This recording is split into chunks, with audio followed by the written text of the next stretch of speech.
var.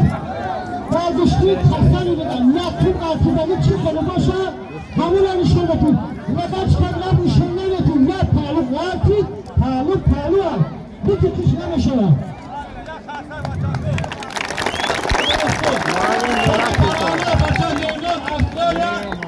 Palavano ya Amadori, soru palavano.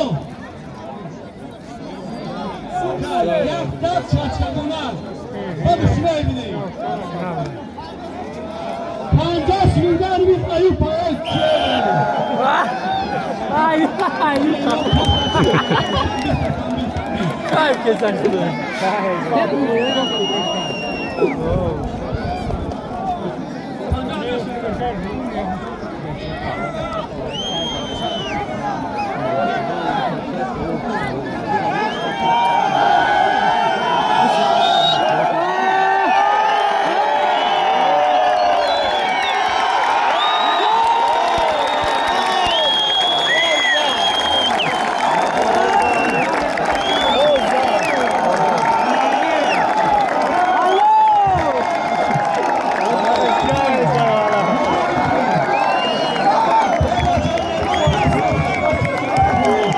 Sorbonne